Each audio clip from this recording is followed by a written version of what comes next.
The only word you can really use to describe this Liverpool window is historic. This is a historic market for Liverpool Football Club. You try and cast your mind back to clubs who have won the league one season and then the following summer attack the window with this level of viciousness, and the clubs you can name are few and far between. Right? Man United won the league 1 year, and then we went on to bring Tevez, Anderson, Hargreaves, Nani, as well too. We signed Tevez, Anderson, Hargreaves, Nani in one summer, right after winning the league. That was big. Then signed Berbatov after winning the league again. Like, those are big summers, no doubt about it, right?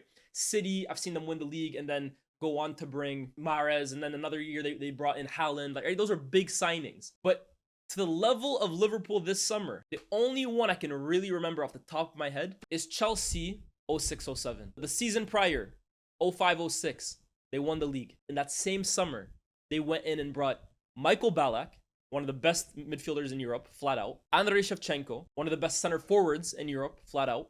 And Ashley Cole, maybe the best left back in the world at the time. And the irony is they didn't even go on to win the league the next season. But that's the closest thing I can remember to what Liverpool are doing right now. They won the league with such ease last year. And rather than just sit on their perch and be happy with what they have and say, let's try and attack it with the same group the following season, they've looked at themselves and looked at the chasing pack and said, oh, you thought it was difficult last year? Let's throw 200 million plus on it. In comes Florian Wirtz. They broke the British transfer record for Florian Wirtz this summer. It feels like years ago at this point now, right? Because so much has happened since then.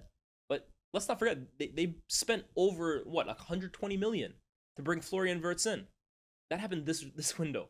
It's one of the best players in Europe, flat out. They've strengthened on either flank in the forms of Kerkez at left back and Frimpong at right back. I really rate both of them, two of the youngest, most promising, dynamic fullbacks slash wingbacks in Europe. And today, the news has come out that they have finally agreed a fee of Eintracht Frankfurt to bring in Hugo Ekitike for an initial fee of 70 million pounds with the potential to rise up to 80. That's a crazy window. You're talking about a 70 million pound plus center forward, a 120 million pound plus number 10, and two fullbacks that cost what, 35 to 40 million each. And it doesn't even look like they're done, by the way. They might not be done. There's still rumors about Rodrigo. Nunez and Diaz, their futures are still unsettled. This window's not over for them yet.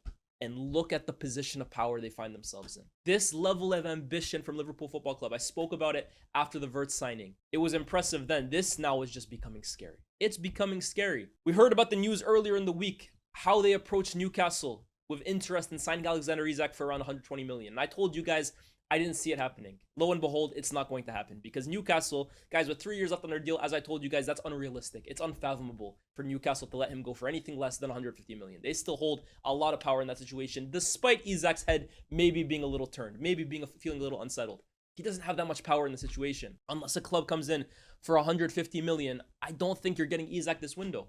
I truly don't. But the flip side to that was Liverpool knew, okay, if you're not going to sell us Isak, we're going to go after your transfer target and honestly, probably your backup to Isak and one day going to be the replacement for Isak and Hugo Ekitike. So if you don't give us Isak, we'll go after Ekitike. And lo and behold, a few days later, they have agreed a fee. 70 million pounds for Hugo Ekitike. It's a lot of money. It's a lot of money. I'm not going to pretend that it's cheap. I'm not going to pretend that Liverpool have finessed for. That's a lot of money. They have spent a lot of money for a striker that on paper only really has one breakout season under his belt. However, if you know about Hugo Ekitike, you will have known that this has been a name that has been whispered around circles and known around scouts and really kind of been a figure around the game for a few years now. It all started when he was at Reims and PSG made a huge effort to beat Newcastle out for the deal and bring him to the club. And he joined a club that at that point had Messi, Neymar, Mbappe. I mean, it was the Galactico PSG team, if you want to call it that, right? Obviously, it never translated to the success they wanted on the pitch, but it was a huge name team. And Ekitike at his young age, I think he was about 19 at the time, right? He just could not break into that side. It was the unfortunate truth. He couldn't break into the team. And due to this, he ended up having to leave. His time at PSG was not a success. That is not even a debate. But at the time, it was very difficult to imagine it ever would be because look at the names he was trying to compete with. This was a teenager trying to break into an attack with Mbappe, Messi, and Neymar. Look, it's difficult, man. Better players than Ekitike have tried breaking into that attack and failed. right? So we don't hold that against him. But to give him credit, he left PSG to join Eintracht Frankfurt, originally on loan and then on a permanent deal, to try and rediscover his career and re-emerge himself as one of the best prospects in Europe, which he always has been kind of viewed as.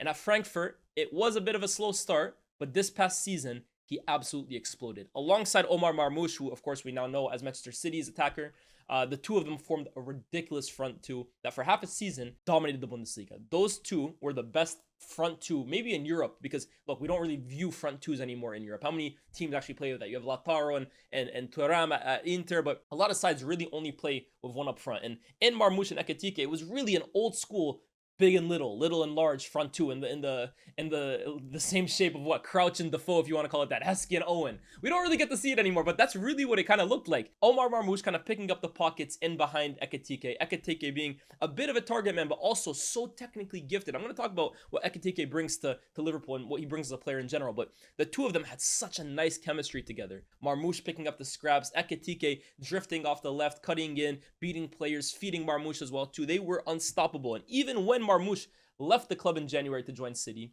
Ekitike took even more of an offensive responsibility, took even more of the attacking load on his shoulders, and really had a great end to the season for Frankfurt. Thus, leading to a huge transfer saga this summer, leading Newcastle to kind of go back in for him. They had originally wanted him before he went to PSG, before ultimately joining Liverpool today. And Ekitike, right? If we're going to talk about his strengths, a lot of people have likened him to Isak, and I can understand why. The similarities are there for all to see. This is a very, very tall player. He's very, very lanky. The body looks like Isak, if you want to say it, right? Like, if you look at how they're built, it's very Isak-like in terms of that tall frame, that lanky figure, and even in terms of the really, really good feet. Ekitike is a wonderfully technical player. Technically gifted. That's not even a question. If you watch Ekitike, that's the first thing that jumps out at you. A player that tall and that skinny, but that like mobile and that manipulative with the ball. He's a wonderful technician, and I love those players of that height who have that technical ability. You look at them and you don't think they're going to be technical wizards, but then you just see their feet quickly and you just know to yourself, wow, this is a special footballer. He will come into the Premier League and from day one be one of the most technically gifted footballers in his position. When you're talking about technically gifted forwards, talking about Alexander Isak. Oh, okay, you're going to laugh at me, right? But we're talking about technically gifted here. Joshua Zirkzee, one of the most technically gifted attackers in the league. There's a lot of stuff he misses, but technical ability, he's very high in that regard. Joao Pedro, very, very technically gifted. Hugo Ekitike comes into that pool of players and is one of the best in the league in that position. Now, Ekitike comes into this league and we talk about his strengths. It's definitely his technical ability. It's definitely his speed as well too. Ekitike is mobile. He does love kind of drifting off the left. It is very similar to Isak, right? These guys are all in like the Henry mold, if you want to call it. They're not the same quality of Henry, but you can tell that Henry had a huge influence on the likes of Martial, Ekitike, Isak, all of these attackers who like to have the ball at their feet, like to kind of hug the touchline at times, drift out wide, take on their fullback, then cut inside, then score goals, then set up players.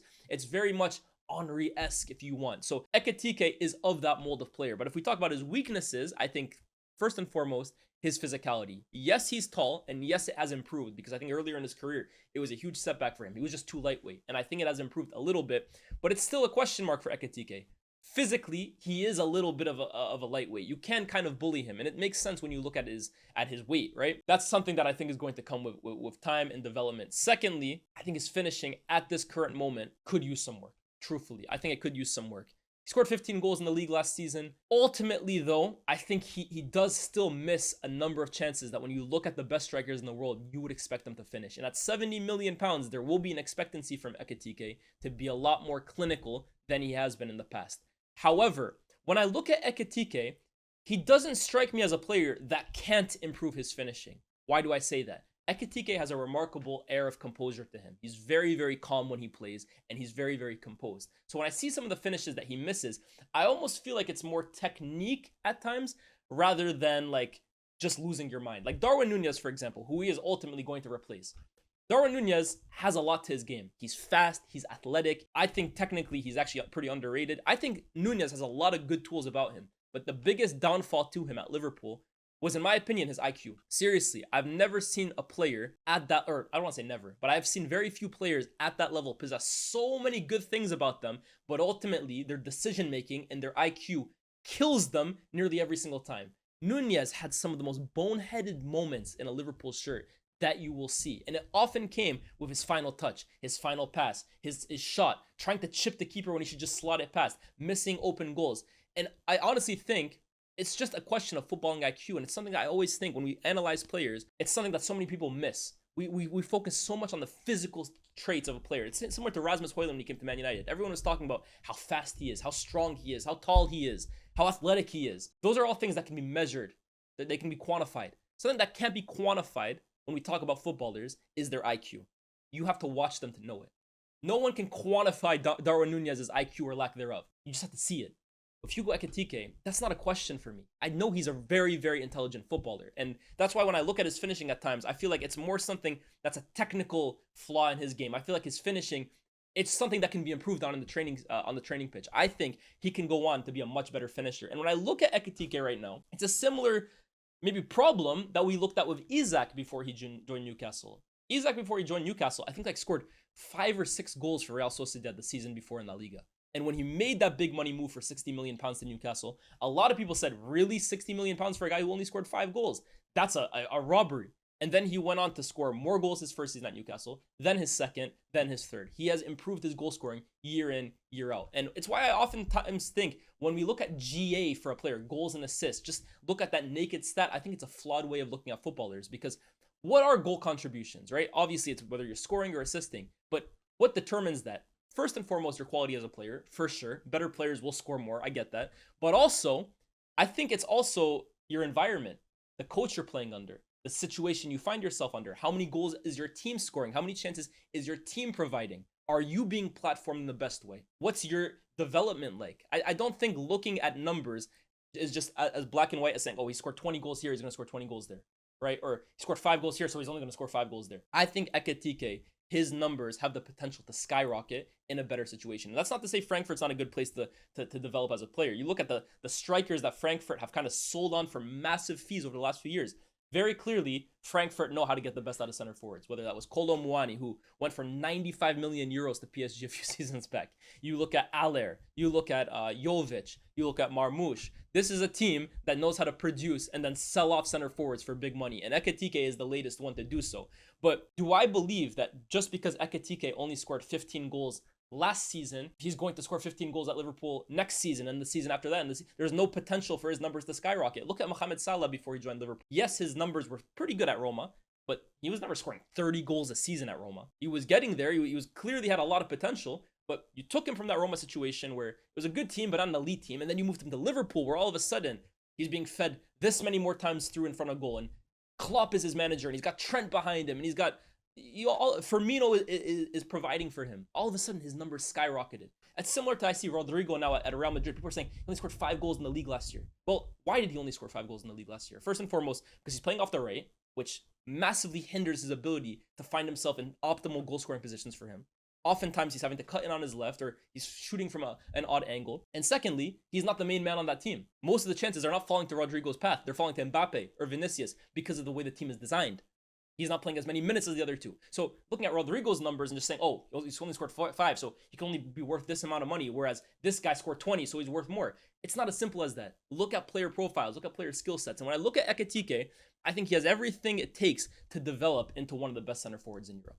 I look at where Isak was a few seasons back, and I look at where Ekitike is now, and I see a lot of similarities. I was a huge fan of Isak a few years back. Maybe I didn't think he'd end up being like maybe the best center forward in the world one day, which he currently looks on trajectory capable of doing. But I think it was very evident to see Isak had a lot about him back then. And I look at Ekitike now, and I do feel the same way. If anything, I feel like Ekitike's associative play might even be a little bit better than what Isak's was in terms of how he gets others involved, how he's able to lay players off, how he's able to find players through on goal. He's a very, very intelligent and selfless kind of player. And I look at Liverpool, right, with this front 3 that they're kind of looking to build, or front 4 rather, with Salah on the right, Wirtz as a number 10 potentially, Ekitike up front. If they get Rodrigo on the left, that's another one. Those are 4 very, very gifted footballers. 4 players that don't mind the pass, 4 players that are very good in tight situations, 4 players that can score goals from numerous different angles. I look at that, and that's a very versatile, very dangerous front 4 that most teams, I don't think they'll be able to handle. Because if one guy's having an off day, just look at the next, and then the next, and then the next. How do you stop that? And then you look at Michael Edwards' track record. And it's why I just honestly refuse to kind of write off any of these guys. When you have a track record of scouting and developing and signing players, and the success rate of all of them is as high as it is, I find it very difficult to look at any signing that man brings in and think, nah, I don't kind of rate it, or nah, I think he's gonna flop. Even if I don't even rate the player that much, because of Michael Edwards and Richard Hughes, if you want to consider him now there too, because of their track record, I feel like all of these guys deserve credit in the bank, or they deserve what's it called, a grace period. If Ekitike had joined Man United, I'd be worried, honestly. Not because I don't rate the player, but because, oh, is he going to come to Man United, and is it going to be too much for him too quickly? Is he going to be platformed correctly? Does he have a natural place in this team that the club has worked out previously? I think there's too much failure beforehand to really trust that signing. But with Liverpool and with Michael Edwards, I'm sorry, there's more successes than failures. The success rate is just too high, man. But even besides that, I think Liverpool are getting a wonderfully gifted player in Ekitike, man. I know it's a lot of money. I know it's a lot of money. But also, when you think about it, it does feel like there's less pressure on him to kind of deliver from the word go than there is for someone like Victor Gyökeres, for example, or I don't know, whoever Man United would sign. There's a lot of pressure on that player. Is that because it's Liverpool and you're comparing it to Liverpool and Arsenal? Maybe. But also, I feel like because Arsenal, so much noise is being made about their center forward position. Everyone seems to believe that Arsenal need a number 9. A number 9 is the difference between them not winning and winning.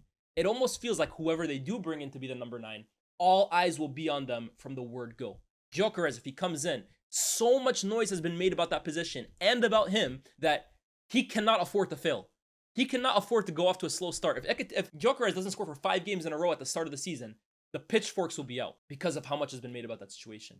Man United, similar. With Ekitike, maybe it's also because Liverpool are champions and there's Salah already there and Florian Wirtz is going to have a lot of eyes on him. Ekitike, it almost does feel like he will come to Liverpool, and although it's not like he can go 15 games without scoring a goal, it's not like he can just stink it up for as long as he wants and no one's going to talk about it. It does feel like there will be a bit more of a grace period extended to him. But truthfully, I think this is a signing that's going to work out. Now, it does take Liverpool out of the running for Isak next summer. I think so, right? You're not signing Ekitike and then a season later bringing in Isak for 100 million plus. I don't personally think so. Who knows? But I would be surprised. But I don't think it's going to matter because I do think that in a few years, we will be looking at this signing and saying Hugo Ekitike is one of the best center forwards in world football, and Liverpool did extraordinary work in the window getting him before the rest of the chasing pack could. And I think for the fee, it's a lot of money. It's definitely a lot of money. And when you look at how long he's actually been doing it for, me personally, I would rather spend that amount of money on someone who has a proven track record. That's just my view of football, period, right? That amount of money should be kind of associated with players that are going to come in and light the world up from day one. But you look at transfer markets these days and you look at transfers these days, you are oftentimes paying for potential. You are oftentimes paying for what the player could go on to become and how many years of service he could go on to give you. And at 23 years old, and the amount of ability that this kid has in his feet, I think Liverpool have potentially done really, really good business here. All remains to be seen. But as I said, if it's Michael Edwards making a signing, I'm deciding to sit back and wait because more likely than not, he's signed a good player. But I look at Ekitike, Wirtz, Salah, and if they bring in Rodrigo, guys, that's the best window of the summer. And I would ask, why is the best window of the summer going to the team that already won the league? This is not about Liverpool right now, by the way, right? By all means, Liverpool fans, celebrate this. Why are the team that just won the Premier League having the best window? Surely, the chasing pack should be doing everything they can to make up on lost ground. And I'm just going to ask this, right? This is just a question. It's just a question. And it might even age poorly because this team might end up winning the league. I don't know. But if Liverpool signed Ekitike, Wirtz, Frimpong, Kerkez, and then add on Rodrigo while selling Nunez and Diaz, is that not the summer window we were expecting Arsenal to have? I'm just asking, right? We were talking about Arsenal signing a world-class number 9. I'm not saying Ekitike is world-class, right? We were expecting Arsenal to sign a top number 9 to get them over the edge. A world-level left winger. Someone who could create solutions off the left. You know what I mean? Like players that could kind of unlock defenses from central areas. I'm sorry, that's potentially what Liverpool have done in the form of Ekitike, Rodrigo if it happens, and Wirtz. And I just think with Arsenal, right, we see issues in their team. And I like the signing of Zubimendi. And if they get Gyökeres, I mean, it's better than what they had before. Madueke on the left, I have already expressed kind of my conflict of that signing. I prefer him on the right. And Eze would be a good addition to the team. But I'm sorry. I think Ekitike, Rodrigo, and Wirtz has the potential to be even better than that. I think it does. I definitely think Arsenal will be in and around the title race this season. I think they will challenge seriously yet again, even though last season they kind of fell off due to injuries and other circumstances. But when I look at Liverpool's window this summer, and I look at Arsenal's, if that Rodrigo deal ends up happening, I really struggle to believe Arsenal have done enough to leapfrog Liverpool in my eyes. I think they've had a good summer to continue improving, and they will be right up there. But Liverpool already showed they're above Arsenal. In my eyes, surely Arsenal has to do more to get over Liverpool. It's a bit of a weird one. Then I look at City and I look at Chelsea, and I think they both have good teams as well too. But I think Liverpool have really kind of just consolidated the fact that they're still the best team in the league. And it would take something big, in my opinion, for them to fall off from last season. Last season, they were already damn good. And I think they still had flaws in their team. This season, Slot's actually getting his players in. Last year, Slot won the league with a club team. Now he's adding players to his team. You would imagine they'd get even better. I think at the moment, it's not impossible, right? Because anything can happen in football. But I think it would be pretty naive to look at anybody else given the way the transfer scope looks like. And I get I'm being a little hypocritical here because Rodrigo has still not joined Liverpool. But if that move happens, if they manage to sell Diaz and Nunez and bring in Rodrigo to finalize that front four with Gakpo coming off the bench whenever they need him, I think that's dangerous, man. I do think that's dangerous. By the way, we talk about a historic transfer market for Liverpool. That's in terms of buying players. What about selling them? Jarell Kwanzaa for 40 million. I mean, who else kind of gets 40 million for like their fourth choice center back? Who else gets that amount of money? They're talking about Diaz for like they want like 100 million for him. I love Diaz. In what world is he worth that money? But the craziest part is they might actually get it. They might actually get it. Nunez has been bang average for the last 3 seasons. We're talking about 60 to 70 million. That's how much they bought him for. No, they didn't buy him for that much, but that's damn near how much they bought him for. Bro, it annoys me so much as a rival fan seeing Liverpool do business because they're so damn good at it. They're so damn good at it. Meanwhile, I'm watching Man United struggle to sell anybody. All our players are damn near untouchable. And these guys can flog off anybody for 40 million plus. Remember last year when they sold, who was it? Who was that? The Van den Berg and Carvalho. Didn't they make like 40 million off those guys? They barely ever play. It makes me sick, man. This club is so well run. It's ridiculous. It's ridiculous. And Michael Edwards, man. I mean, shout out Salah, shout out Van Dijk, shout out Slot. Is Michael Edwards the most valuable member of Liverpool Football Club? He might damn well be, man. He might damn well be. Congratulations, Liverpool, on another signing, Hugo Ekitike. I look forward to seeing, from just a pure footballing sense, how he kind of works out at Liverpool, because I rate the player very highly. I've spoken to people as well who have worked with him. They mention only good things about him. And I have been keeping an eye out for Ekitike since the last days, honestly. When he went to PSG, I was excited about the prospect of him joining that big of a club, but there was always a worry for me that where was he going to kind of find minutes? And that ended up being the reality. But ever since he's joined Frankfurt, I think that potential has been slowly realized more and more and more. And now he's finally back on that big stage. It's kind of a lesson for a lot of footballers, right? That even if you kind of falter at the first attempt of making that big step, that doesn't mean your career is over. Get yourself back on track, and that next big move could be right around the corner. That's exactly what Ekitike has done. Guys, let me know what you think about the signing. Liverpool fans, how excited are you to see Ekitike link up with Salah, link up with Wirtz, and maybe potentially link up with Rodrigo? Let me know down in the comments section below. Like, share, subscribe. By the time you're watching this video, I might have already hit 70,000. And if so, thank you so much, guys. I really appreciate that. My goal, it's a long shot, but I'm trying to hit 100K by the end of the year. I got a few more months to do it. I got, like 5 months left to do it. 30K. Hey, it's all in your hands. It's all in your hands. If we can do that, guys, that would be amazing for this channel. You guys have been nothing but good to me in the time. And yeah, I look forward to doing it more. Like, share, subscribe. I'll see you guys very, very soon. Peace.